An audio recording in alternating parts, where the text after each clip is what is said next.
Deixa eu ler um relato aqui que é em homenagem ao Matheus. A Casa de Ipauçu. Matheus estudou em Ipauçu.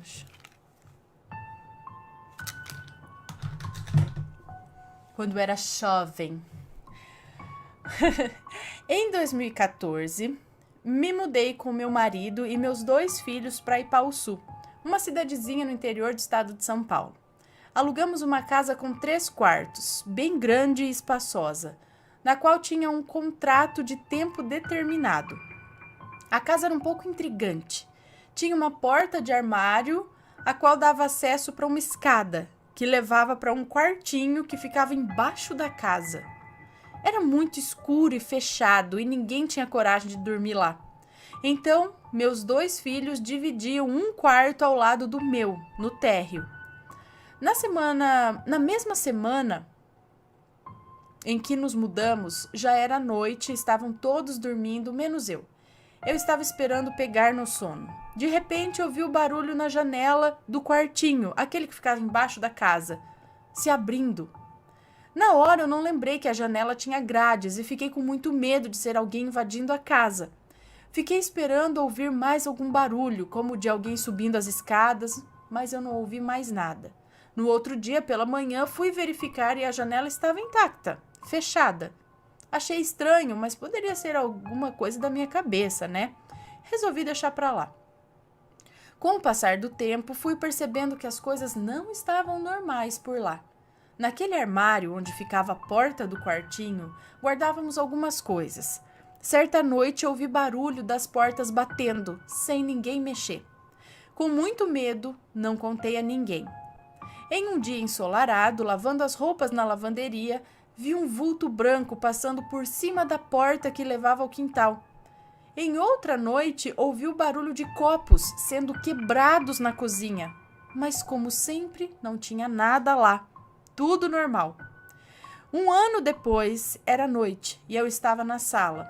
Quando fui para a sala de jantar, o cômodo estava escuro e percebi que havia alguém na minha frente. Eu senti uma presença. Ao firmar a visão, achando que era minha filha, percebi que não havia ninguém lá e senti muito medo.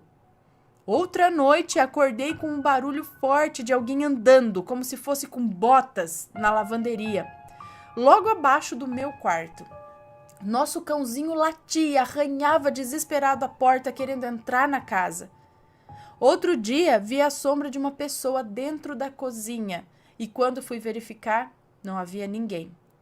Pesquisando sobre a casa, fui informada de que lá morreu um homem que gostava muito do local e até foi velado na sala de estar.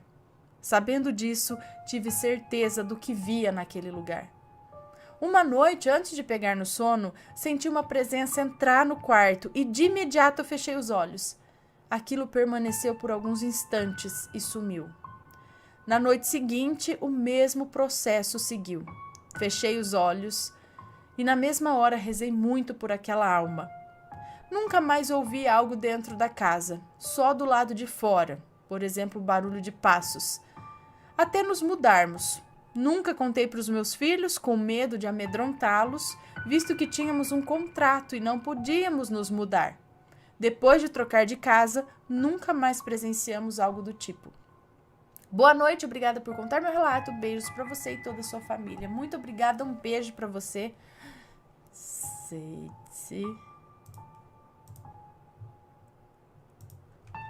Olha lá, Matheus. Casa Ipauçu.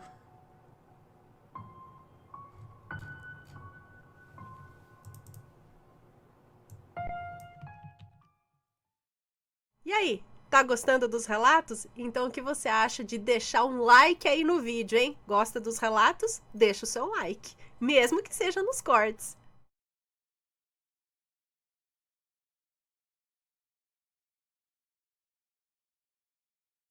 A Edith de minha outra vida me fez mal na vida atual. Meu Deus, tem. Ai, agora só que falta. Além das Edith daqui, tem que aguentar as Edith da outra vida? Bom, Ana, Mesmo já tendo sido uma Edith nessa vida por ser idiota, hoje já me perdoei e perdoei as outras pessoas envolvidas. Sou escritora e aconteceu do nada essa profissão, como meio de terapia para me livrar da depressão pós-Edith. Eu já tinha escrito 6 livros em um ano, mas nada como o que irei relatar agora. Normalmente as histórias vêm para mim naturalmente, até porque escrevo comédia romântica hot. Nada a ver com dramas. No ano de 2014, não me recordo do dia, mas foi em meados de setembro, fui dormir e parece ter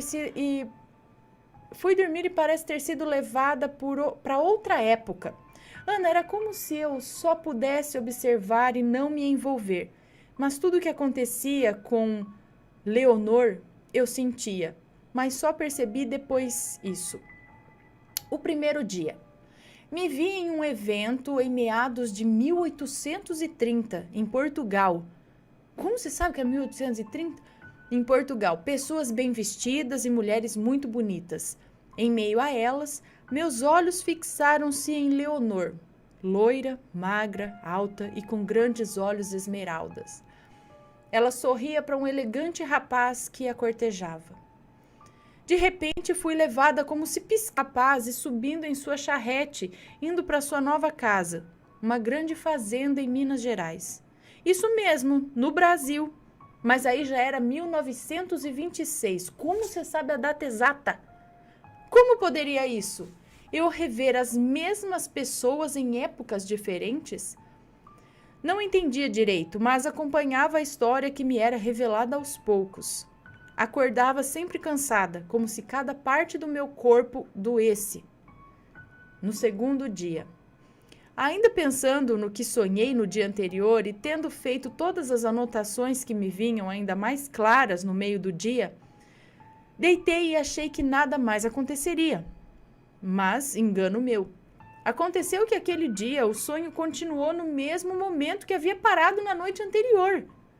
Leonor era uma senhora linda e recém-casada, mas começou a apanhar do marido. Constantemente eu sentia tudo.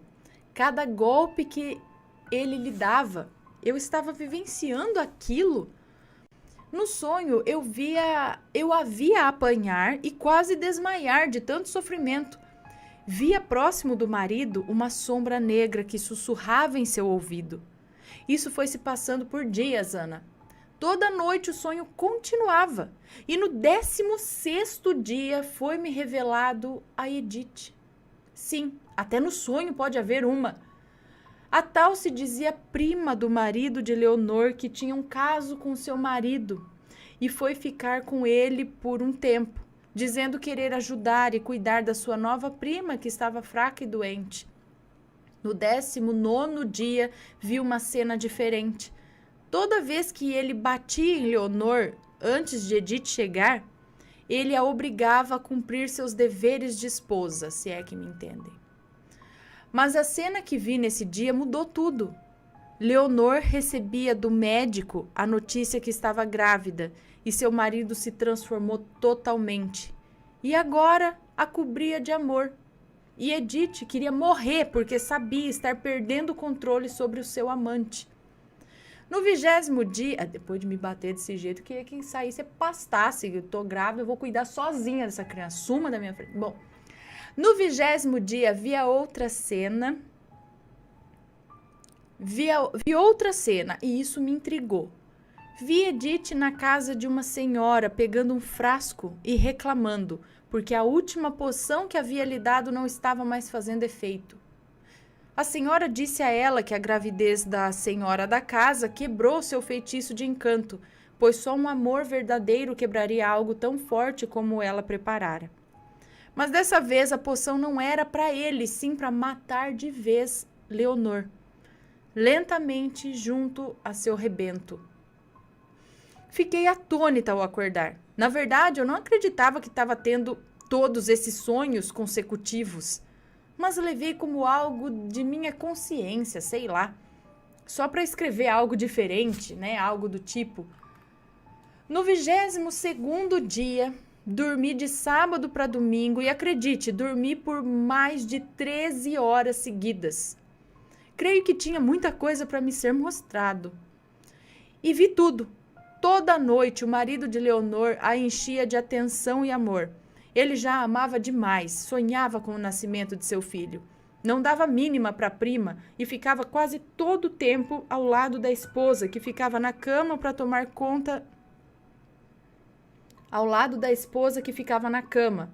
conta da gravidez que corria risco. O que eles não sabiam é que Leonor não ficava bem, porque toda noite a prima prestativa colocava uma colher de sopa no meio do caldo que dava ali na boca como jantar. Era como se o tempo corresse e agora via os dois passarem quase iguais rapidamente. Era como se o tempo corresse agora. Via os dias passarem quase iguais, rapidamente. E quanto mais Leonor ficava fraca, mais fraca eu ficava. Aqui, na minha vida atual, as dores abdominais eram intensas.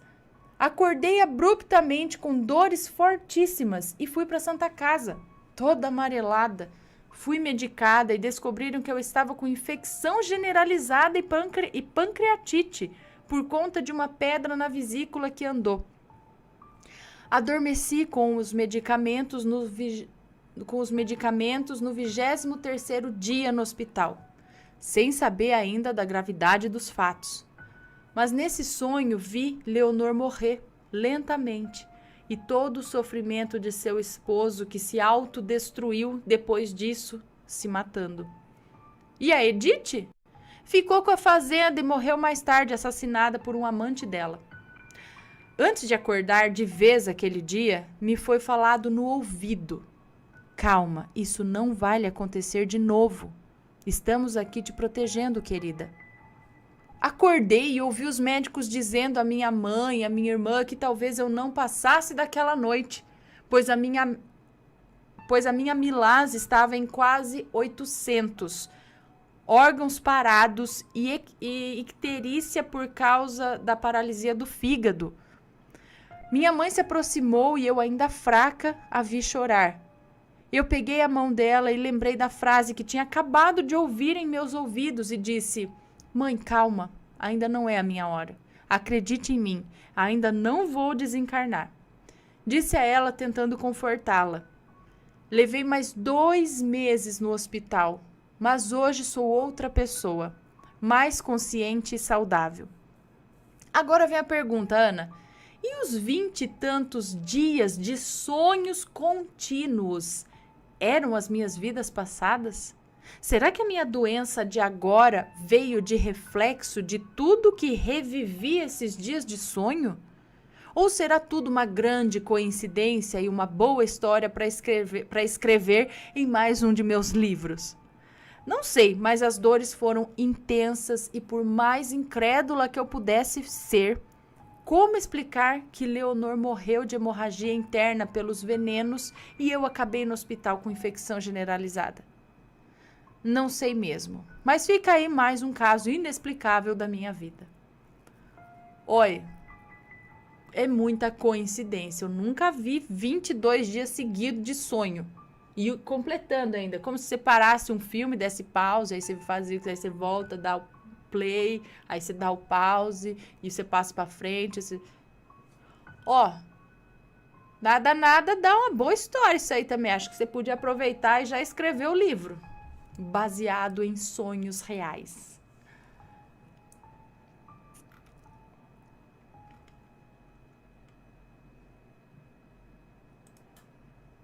Olha, Edith fez mal lá e fez aqui, bateu aqui também.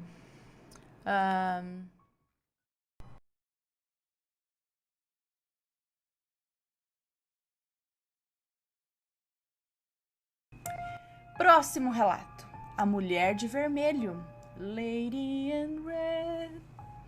Vamos lá. É uma moça que nos conta. Aconteceu na rua, comigo. Minha profissão é ser mulher da noite. Bom, Já vi algumas coisas anormais nas ruas, mas uma que me deixou intrigada foi a aparição da mulher de vermelho. Era em uma sexta-feira, já ia da meia-noite, e lá estava eu, em uma praça, à espera de algum cliente.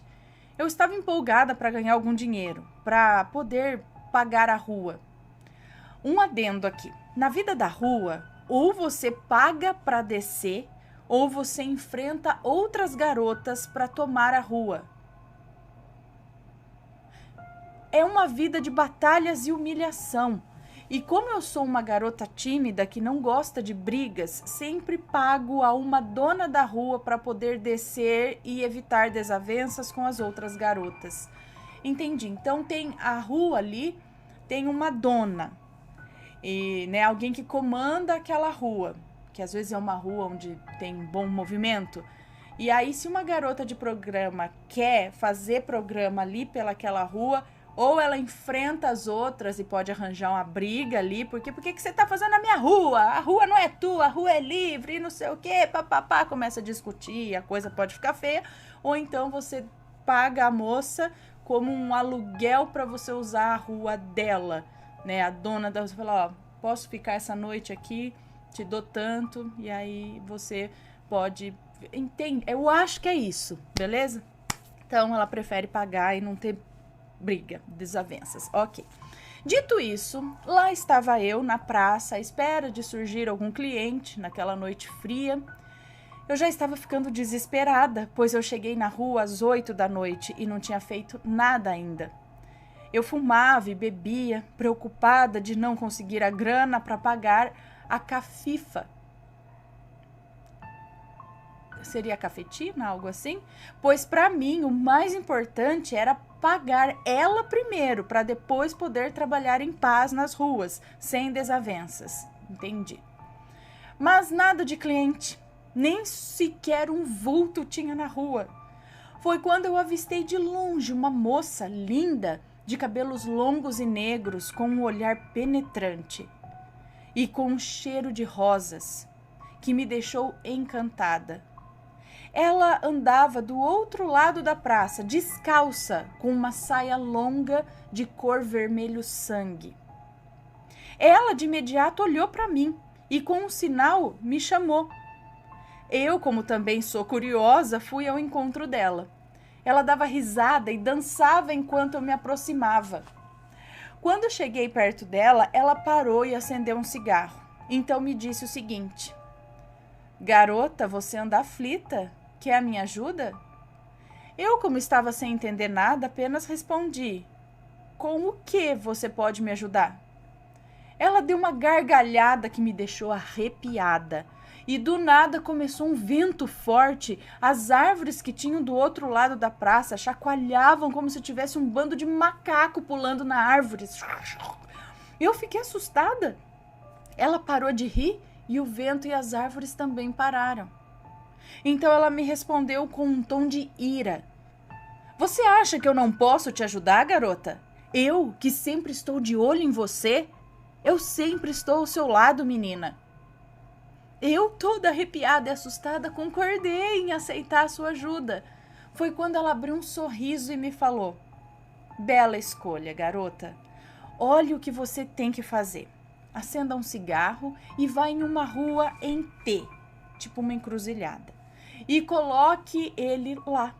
E reza para sua moça e em seguida dê a ela um pedaço do seu cabelo. Se vire e não olhe para trás.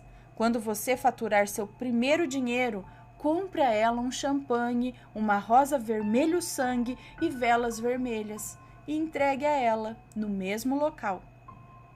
Eu, como nunca fiz isso, questionei, né? Mas para que isso? Mas ela simplesmente me falou: quer sucesso, menina? Quer sair da lama? Faça o que eu mando e não quebre isso, ou ele irá te deixar pior do que você, ou ela irá te deixar pior do que você está. Eu fiquei mais assustada ainda e disse que eu faria. Ela, com um olhar penetrante, foi se afastando aos poucos e aquela ventania voltou, o que me deixou apavorada. Conforme ela se afastava, ela sumia, como se fosse uma fumaça ao vento se espalhando.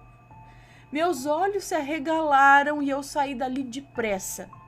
Fiquei com isso na mente. Fui em um bar, a 5 quadras abaixo da praça, comprei um cigarro e fiz o que ela pediu. De imediato, assim que cheguei na praça, me parou um moço, bem vestido, de carro chique e com uma bela aparência. Fiquei paralisada com isso. Ele disse que precisava do meu trabalho e me deu uma bela quantia. Daquele dia em diante, fui tendo vários clientes de classe alta, com muito dinheiro. Contei para as minhas amigas e muitas delas disseram que é a minha moça que veio me dar uma força e que não devo virar as costas, pois se ela me tirou da lama e me faz crescer nas ruas, ela também pode me afundar e me deixar no abismo. Gente, eu fico meio confusa assim, né? É uma ajuda, mas ao mesmo tempo é uma ameaça. Assim, eu não sei, eu não entendo. Mas que bom que pelo menos, né? Porque assim, a vida nas ruas não deve ser, com certeza não é fácil. Você fica nessa e aí você precisa do dinheiro para ir de imediato e às vezes não rola. E aí você fica nesse desespero né? E ela ajudou.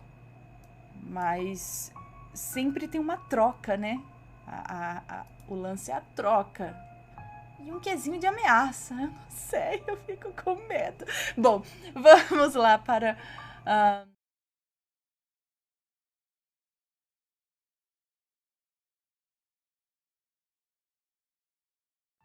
Beelzebub, história do nascimento e vida da minha mãe.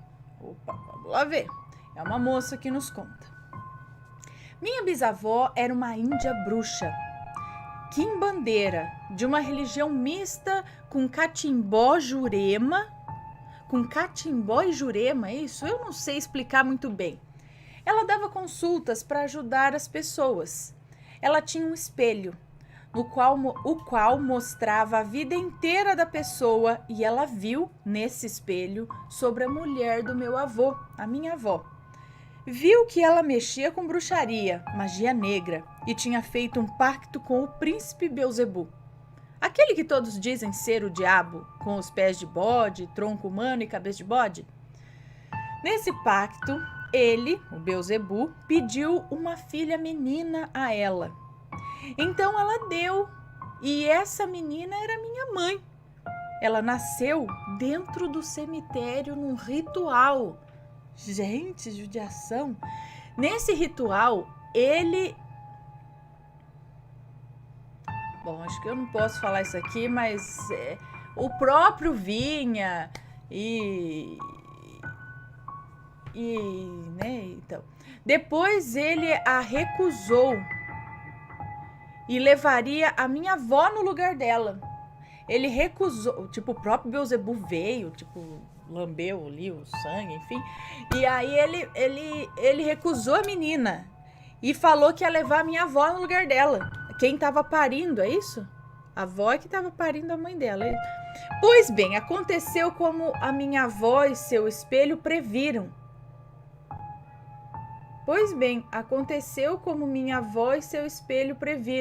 Minha avó morreu jovem. Ela teve só mais um filho depois, que não pôde ser oferecido para pagar a dívida. Tipo, Beelzebub mudou de ideia na hora. Falou, agora eu não quero criança, quero ser mesmo. É isso? Nesse pacto, pediu uma filha menina a ela. Quem que fez o pacto mesmo? Perdi. Quem que tinha o espelho? A bisavó tinha um espelho. Tá, a bisavó tinha um espelho e isso mostrou sobre a mulher do meu avô, é isso? A avó. Tá, a avó fazia bruxaria, Pois bem, aconteceu... Minha mãe conviveu muito pouco com a minha avó, mas conta que ela criava mini demônios em ovos de pato, tipo diabinho na garrafa, sabe? Ela ensinou muita magia e a levava para os encontros com o príncipe Beelzebub. Com isso, ela cresceu malévola, conversava com demônios e entidades e chegou até a se apaixonar por Senhor Zé Pilintra na juventude, gente. Ela não tem uma vida boa. até tem tudo o que quer, mas não segura essas coisas não permanecem. Sempre escorrega entre os dedos. Ela não criou nenhum dos 7 filhos, não é feliz, é uma mulher bem sofrida. Todos os maridos que a minha mãe teve morreram e os filhos que tentam conviver com ela se corrompem. Apenas eu e uma irmã que teve muito pouca convivência com ela e que temos uma vida melhor. Eu, como mantenho contato, tenho todo o carrego dela. Também sou a segunda filha, a do meio, do segundo marido dela. Dizem que a primeira filha mulher é a que herda o karma, né? Pois é, sou eu. Primeiro meu irmão, depois eu e mais uma caçula. Nós 3 do mesmo pai, que é o segundo casamento dela. Me ferrei. Eu vejo, eu ouço, eu sinto todas essas coisas. Eu tenho uma mediunidade fora do normal. Ela até pensou em me oferecer, mas não pôde. Ela tinha outra dívida, da qual eu já era o pagamento. Pois é, pago por isso todos os dias. Gente, mas que loucura! Mas que tarde fazer pacto e oferecer os filhos e aí acaba com a vida do... Meu Deus! É tão mais simples viver de outro jeito, não é? Vivendo a vida normal, fora dos pactos, trabalhando, ganhando dinheirinho, vivendo corretamente. Parece que é mais simples, né? Assim. Agora não sei. Que... Gente do céu. Bom, né? Cada um tem sua história aí. Mas vamos lá, continuando. No fim, depois ferra, né, coitada lá. Hoje que ela paga por tudo isso. Tipo, a avó ofereceu a mãe ofereceu ela e...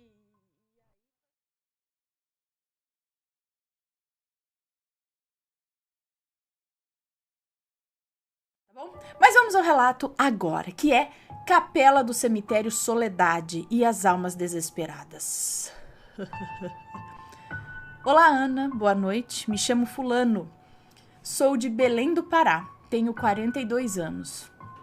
O relato que vou contar é sobre um cemitério antigo, já tombado pelo patrimônio histórico da minha cidade e fica nos dias atuais localizado em um bairro nobre. Vou contar o relato e, na sequência, um pouco da história do cemitério para que os assombrados entendam os fatos.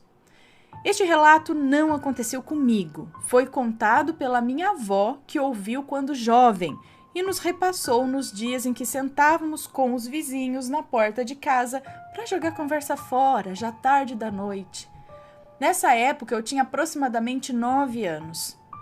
Como é um relato antigo e conhecido na região, tive que recorrer à internet para coletar detalhes, pois o que eu lembrava era somente fragmentos dessa história. Eu não sei precisar o ano. Acredito que tenha ocorrido nas décadas de 50 ou 60. Mas vamos ao relato. Todos os nomes estão trocados. Francisca era empregada doméstica na casa de um desembargador. O casarão se localizava em frente a uma praça bem próxima ao cemitério. Como tantas outras pessoas na época, Francisca era uma mulher muito religiosa e costumava ir à missa celebrada na capela do Cemitério da Soledade. Nessa época, ainda eram realizadas missas dominicais lá. Hoje ela se encontra abandonada.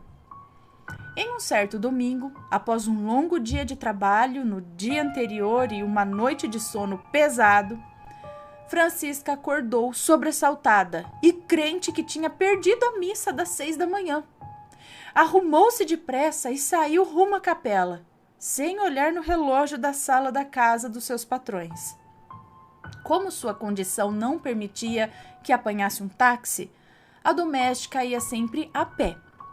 Tal era a pressa que Francisca nem estranhou o estado desértico em que se encontravam as ruas naquele dia. Chegando ao cemitério, Francisca logo concluiu que realmente perdeu a hora. Afinal, a capela estava lotada. Quase não havia assentos disponíveis. Porém, Francisca encontrou um no último banco. Após fazer suas preces penitenciais, Francisca notou que o padre não estava no altar. Não havia ninguém no altar. Ao olhar ao seu redor, notou que todos seguravam velas em suas mãos. Alguns até portavam mais de uma vela em cada mão. Mesmo achando estranho, ela achou melhor abaixar a cabeça e esperar a entrada do padre. Depois de esperar alguns minutos, para Francisca uma eternidade, pois tinha ainda que retornar a tempo de preparar a mesa do café da manhã de seus patrões. Então Francisca resolveu perguntar para alguém sobre o motivo da demora para começar a missa. Ao seu lado só estavam sentados homens. E como Francisca foi criada segundo a crença de que uma mulher solteira não devia puxar assunto com homens desconhecidos, levantou-se e foi até uma jovem que estava ajoelhada próximo do altar. Ela ajoelhou-se, fez que estava rezando também e, após perceber que a moça terminara sua prece, perguntou se ela saberia informar por que a missa ainda não havia sido iniciada. Ao olhar com mais atenção para o rosto da jovem, Francisca percebeu que ela era extremamente magra e seus olhos estavam fundos, com olheiras profundas. Chocada com a face doentia da jovem, ela desviou o olhar para os outros e notou o mesmo aspecto em todos. Foi quando a jovem respondeu que ainda estava cedo demais para a missa começar. Francisca então replicou, perguntando o motivo daquela aglomeração, se a missa ainda estava longe de começar. A moça então respondeu que eles eram as almas dos que estavam enterrados no Soledade e tinham morrido vítimas da cólera e estavam esperando as preces de seus parentes. Atordoada, Francisca saiu correndo e, ao chegar à casa de seus patrões, entrou correndo e gritando. Assustados, os patrões que foram socorrer sua empregada no portão ouviram o seu espantoso relato. Após esse episódio, Francisca acabou adoecendo, sendo acometida por uma misteriosa febre. Uma semana depois dessa febre, a pobre doméstica acabou enlouquecendo. Ana, não se tem mais detalhes do que tenha ocorrido com a dona Francisca após o seu problema de saúde mental. O cemitério em questão foi inaugurado em 1850, marca o momento histórico da transferência de enterros anteriormente realizados em igrejas ou em suas imediações para um espaço público. O número de pessoas enterradas nesse local ultrapassa os 30 mil, impulsionado pelas vítimas de duas epidemias, a febre amarela de 1850 e a cólera de 1885. Os enterros, cessaram em 1880, mas as pessoas continuaram a visitar o cemitério. Nossa, em 1880 para enterrar gente lá? Mas as pessoas continuaram a visitar o cemitério, pois começaram a manifestar devoções às santas almas do purgatório, ao lado do cruzeiro, que acontece até os dias atuais, nas segundas-feiras, com queima de velas durante o dia e a noite. E devoções de populares por algumas sepulturas específicas, que são consideradas santos populares, como as das escravas Domingas e Anastácia e o menino Zezinho. Ana, muito obrigado por ler o meu relato. Estou preparando outro sobre o primeiro arranha-céu da Amazônia, construído nos anos 50, mais conhecido como Trampolim da Morte. Abraços para você, Matheus e os rampirinhos. Observação: quando a roliça, o rabinho ou a Marri entrar no quarto, por favor, mostra eles pra gente. Quem gosta de pets como eu vai vomitar arco-íris. Tá bom, é que no momento nenhum está aqui, nenhum. Eles estão tudo lá na sala, mas assim que eu puder eu vou mostrando eles, tá bom? A mocinha é mais difícil, a Marie dorme aqui, o rabinho também fica mais aqui, a roliça é um entra e sai louco, ela nunca tá contente de ficar parada num lugar só, ela quer sair, ela quer entrar, ela quer sair, ela quer ir pra sala, ela quer ir pro quarto, ela quer ir pro sei lá. E a mocinha também não tem muita parada. Acho que são mais jovens, sei lá. A Marie já é mais na dela. Mas eu mostro assim que eu puder. Muito obrigada pelo relato. E então, essas são as armas. Corre, Samuel, as armas. São as almas do purgatório? São essas... Meu Deus, será isso mesmo? Será que mais alguém aí já teve alguma experiência nesse cemitério? Diga aí, manda pra gente se alguém já passou, conhece alguém que teve uma experiência fantasmagórica, sobrenatural nesse cemitério, né? Ou conhece alguém. Enfim, manda um relato pra gente. E aí, tá gostando dos relatos? Então o que você acha de deixar um like aí no vídeo, hein? Gosta dos relatos? Deixa o seu like, mesmo que seja nos cortes.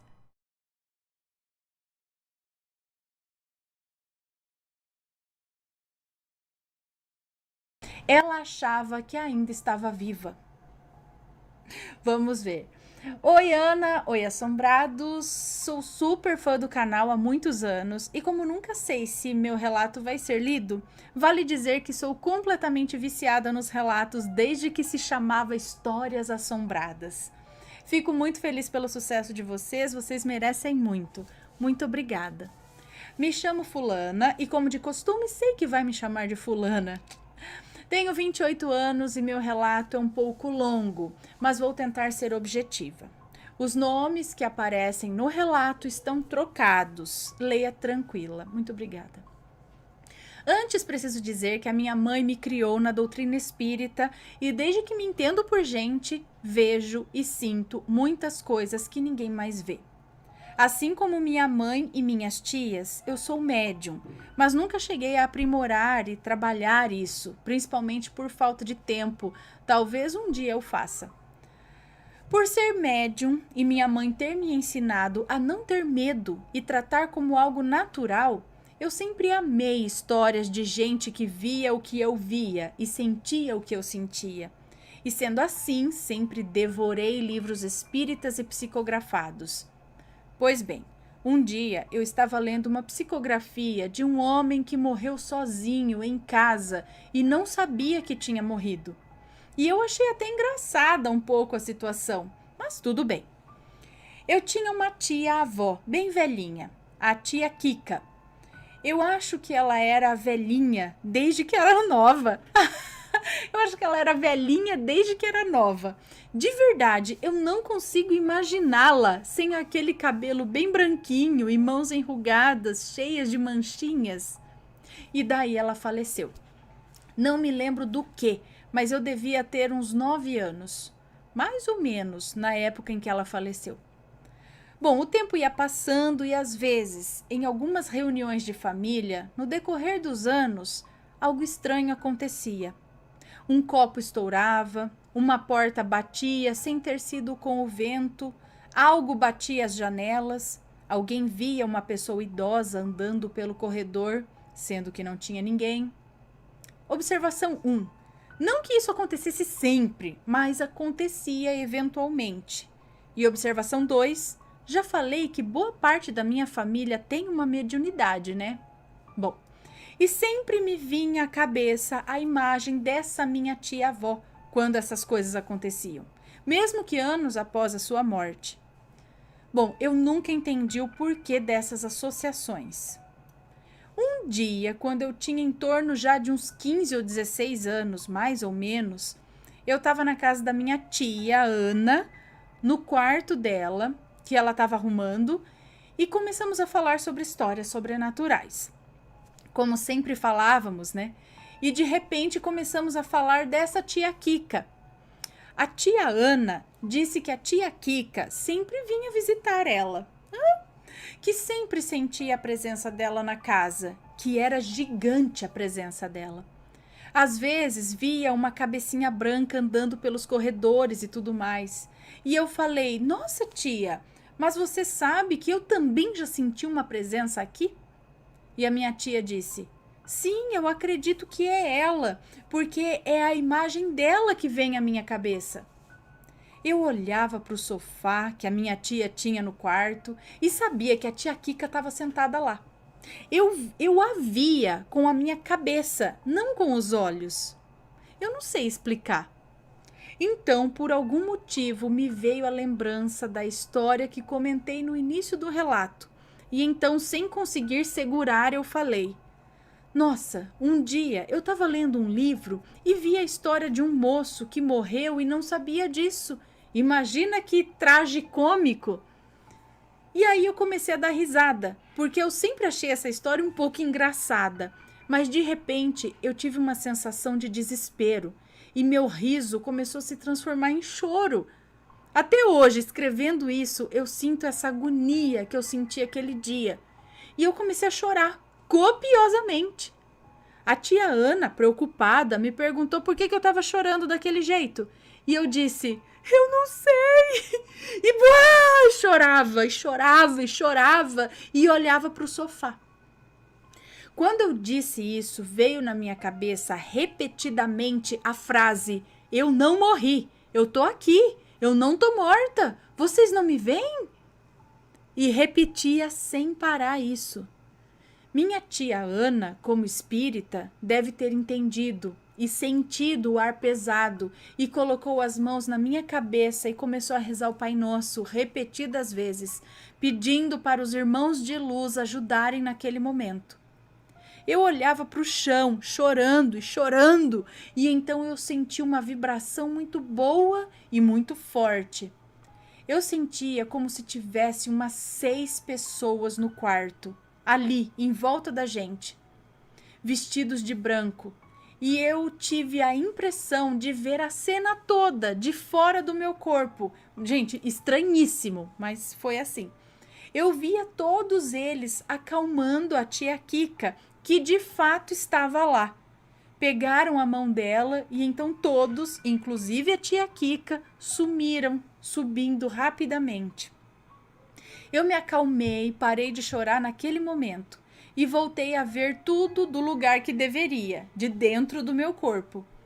Olhei para a tia Ana e expliquei para ela que nós havíamos auxiliado num resgate e que a tia Kika tinha ido. E aí tudo voltou ao normal. Ninguém nunca mais viu alguma velhinha nas reuniões de família, nenhum copo nunca mais estourou e nenhuma porta nunca mais bateu sem explicação. Eu acredito que nas reuniões de família ela estava presente e quando tentava socializar, não sabendo que tinha desencarnado, ninguém respondia. Ela talvez ficava nervosa e fazia um copo estourar, outra coisa assim. Conversei alguns meses depois com a tia Ana e ela disse que nunca mais sentiu a presença da tia Kika. Eu sinto que ela está em paz e espero que tenha se conformado com sua situação. Eu sei que ficou um relato longo, mas tentei ser o mais objetiva possível. Um beijo grande a todos. Um beijo para você, muito obrigada pela sua história. Deixa eu anotar aqui. Cadê, gente do céu? Aqui. Gente, eu já passei por alguma experiência do tipo assim na família, que quando a família reunia, assim, quase todos ali daquela parte da família se reunia, ah, acontecia um membro da família tipo, meio que incorporava um parente falecido. E só que eu não entendia na época, eu ficava morrendo de medo e, e aí sempre tinha aquela parente mais religiosa que tomava conta da situação, rezava, conversava com o possível espírito pra ele. Ai, na época eu ficava, meu Deus do céu, o que tá acontecendo aqui? Mas hoje eu entendo o que acontecia. Mas pode ser isso, né? Quando algumas coisas acontecem em reuniões familiares, pode ser um familiar já falecido que quer estar ali na reunião, quer falar alguma coisa, ou às vezes nem se deu conta realmente que morreu, né? E continua por ali, num aniversário, né? Às vezes de uma forma que só quer estar ali para realmente, às vezes tem a consciência de que morreu, sei lá, mas quer estar presente naquele momento. E às vezes se faz presente, às vezes é só aquela sensação de que a pessoa tá aqui vendo, não faz nada demais, sabe? Quebrar um copo. Ou tá ali porque não sabe que se foi. Enfim. Alguém aí já teve uma experiência desse tipo? Conta pra gente. Ou deixa aqui nos comentários também.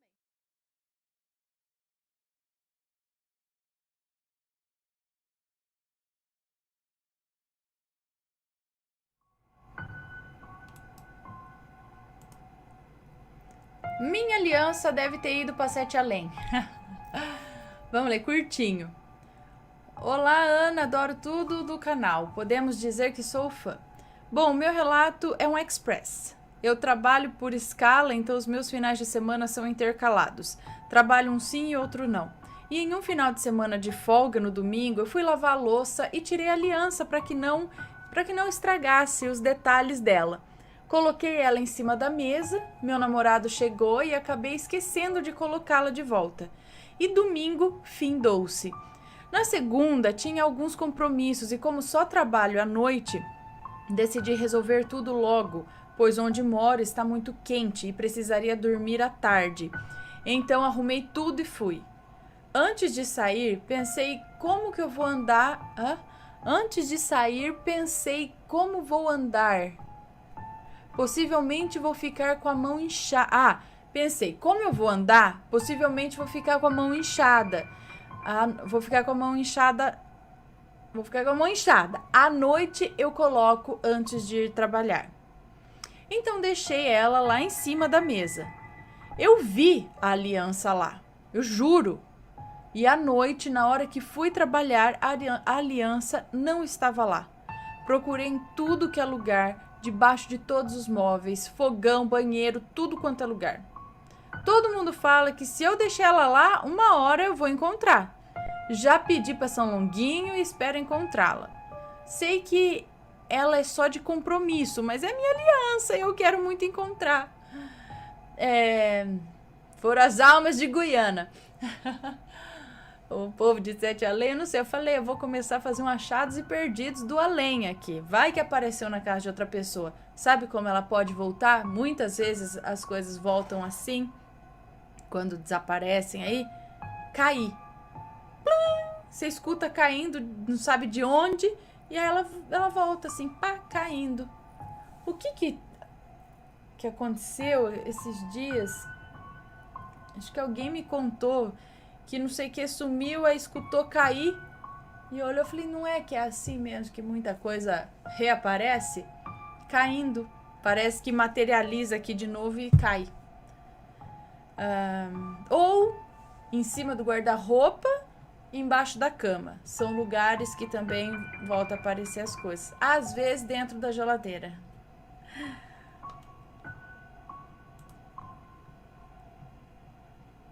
Cadê? Onde está?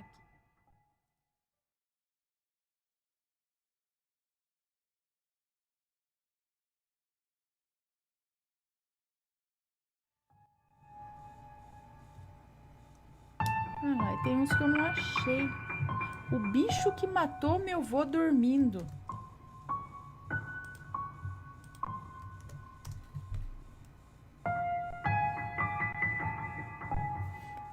Eu não achei, mas eu sei que tá aqui, porque eu vi... Olha lá. Achei. Nossa. Vamos ver.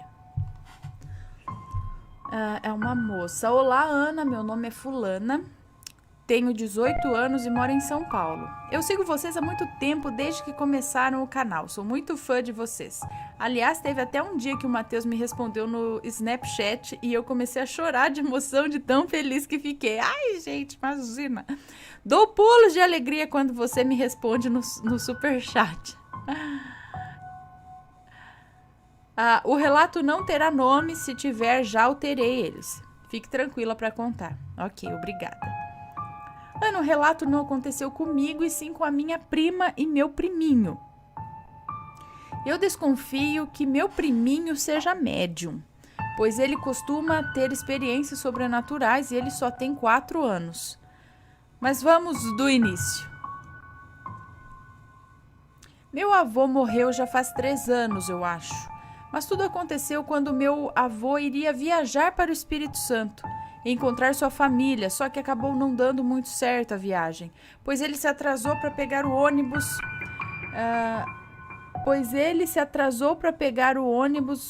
para o destino que gostaria, acho que é isso. E no meio do caminho ele também pegou uma chuva que dificultou a chegada dele ao local e fez ele se atrasar mais ainda. Então ele deixou para viajar no dia seguinte, pois ele conseguiu remarcar a viagem. Acredito eu que ele estava muito nervoso e muito ansioso para a viagem e acabou esquecendo de tomar os medicamentos do coração e mais tantos outros que ele tomava para outros problemas de saúde. Numa madrugada, eu estava mexendo no computador, conversando com um amigo via Skype, quando minha tia começou a dizer que o meu avô estava passando mal. No momento eu não acreditei, pois ela sempre dizia que ele estava passando mal e na realidade ele não estava. Mas dessa vez era sério. Então a gente meio que demorou para ligar para pedir ajuda, porque eu e minha mãe achávamos que não era verdade da minha tia. Quando a minha avó veio pedir ajuda para minha mãe, falando que realmente ele estava precisando muito de ajuda e que estava passando muito mal. Foi então que a gente ligou para o meu tio, que veio imediatamente, mas infelizmente já não adiantava mais.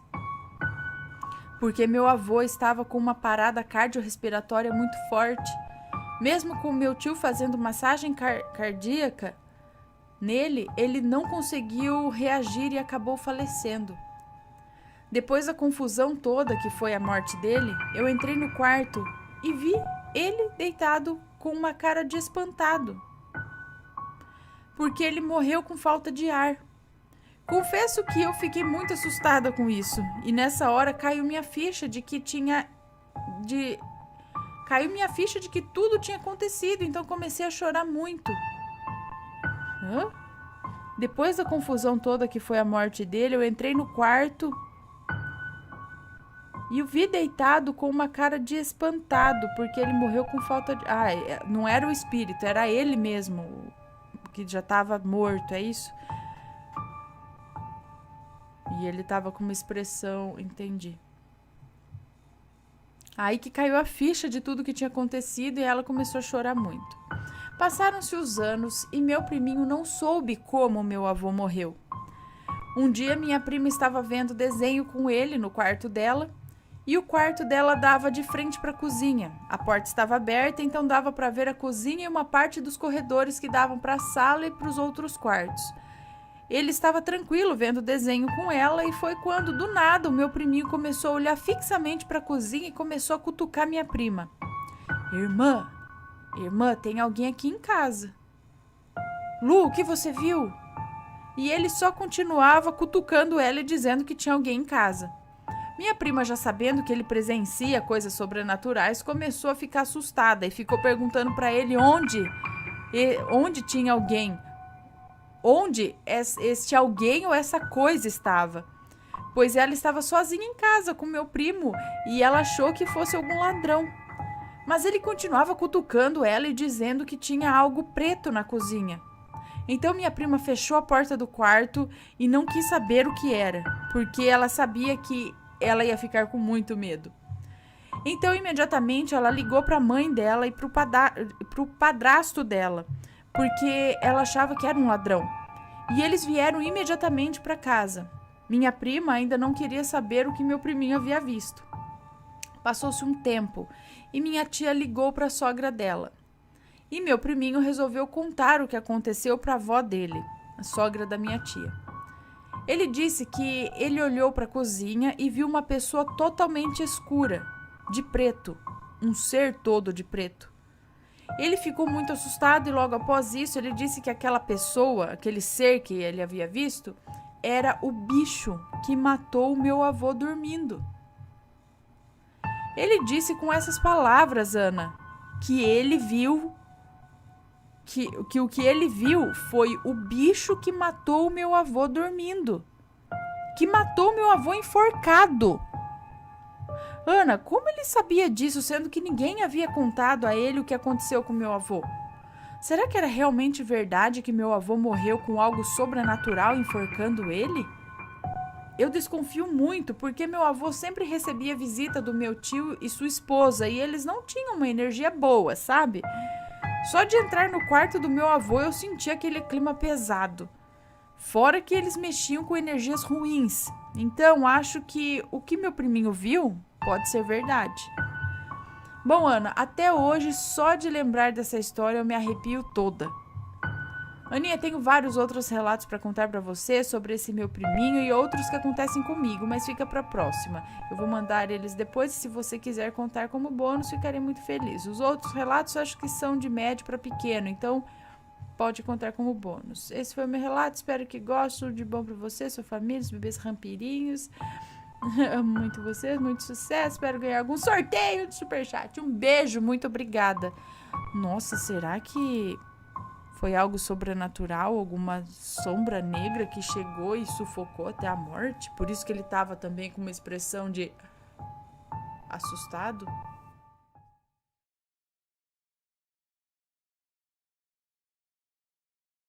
Minha mãe em meus sonhos. Olha lá, hein? É um moço que nos conta. Olá, Ana e assombrados, me chamo fulano, sou do interior de São Paulo, quero relatar minha experiência divina nos sonhos com a minha mãe. Ana, eu era um adolescente muito tímido, principalmente na escola. Sempre fui muito apegado à minha mãe, porém era difícil ter momentos em que pudéssemos conversar, pois eu a dividia com os meus 6 irmãos e meus avós. Ela era daquelas pessoas que não conseguiam dizer não. Por essa razão, muitas pessoas se aproveitavam de sua bondade. Em 2004, ela passou a cuidar sozinha dos meus avós. Minha avó estava em um quadro grave de depressão, não saía da cama e meu avô era paraplégico. Ambos necessitavam de assistência quase que 24 horas. Ana, eu passei a ficar frustrado. Como um moleque tolo, não compreendia.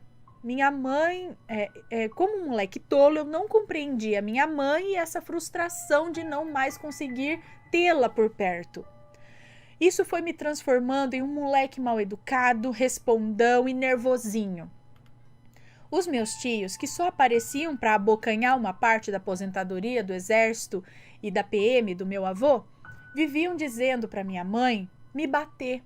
Porém, hoje acredito que ela sabia o motivo de eu estar daquela forma. No início de 2005, minha avó faleceu. Ela era o alicerce da família. Dali para frente, a família desuniu-se. As brigas por causa do dinheiro do meu avô intensificaram-se.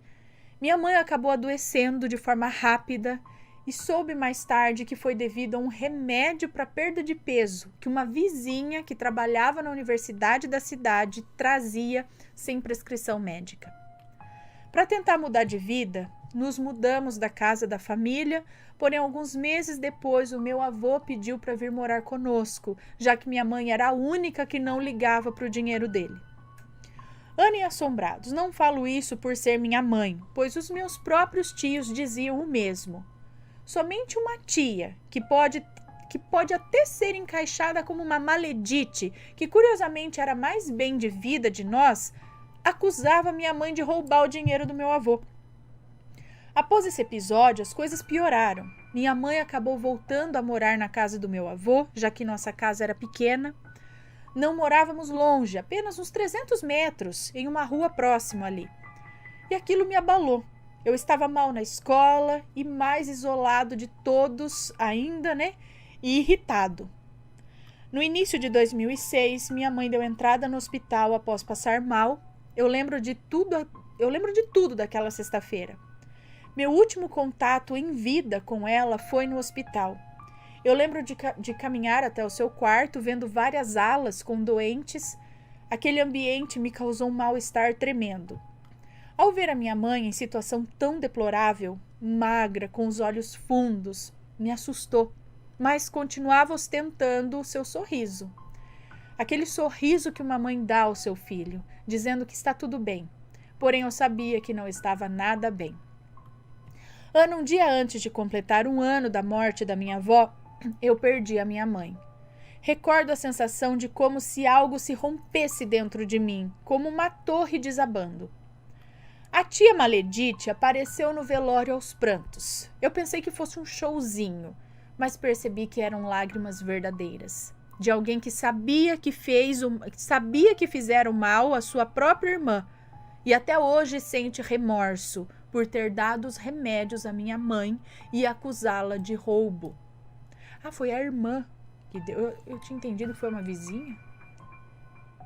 Bom, falando em remorso, Ana, eu também sentia isso em mim. todos os momentos em que fui desobediente, mal educado, tudo isso me afetou. Alguns anos depois, passei a ter sonhos com a minha mãe, onde geralmente estávamos fazendo coisas cotidianas, tipo almoçando, vendo TV, conversando. Porém, Ana, eu percebia que nesses sonhos eu era o único a saber que ela já não estava mais entre nós. Nos sonhos eu era muito grudado nela. Eu a abraçava, era sempre cuidadoso, como se estivesse apenas aproveitando o momento. Lembro de minha mãe olhando para mim e dizendo: "Eu te amo, filho." Ana, só lembro de acordar naquele dia e ter um acesso de choro. Acredito que nesse sonho Deus enviou minha mãe para me libertar desse remorso que tanto me castigava. Hoje sou um homem calmo, busco sempre ser o melhor que posso em honra a ela. Pois ela não nos deixou nenhuma posse, mas deixou aquilo que realmente importa. Não foi dessa vez. Continuamos travando aqui. Tá, vamos terminar esse. Esse também não foi inteiro, mas vamos lá. Vamos ver se o último a gente consegue terminar. Bom, então, ela deixou aquilo que realmente importa na vida, valores que ninguém pode tirar de você. E eu encerro meu relato dizendo a todos: aproveitem bastante o tempo com a sua família. Nada é mais importante. E aí, tá gostando dos relatos? Então o que você acha de deixar um like aí no vídeo, hein? Gosta dos relatos? Deixa o seu like, mesmo que seja nos cortes.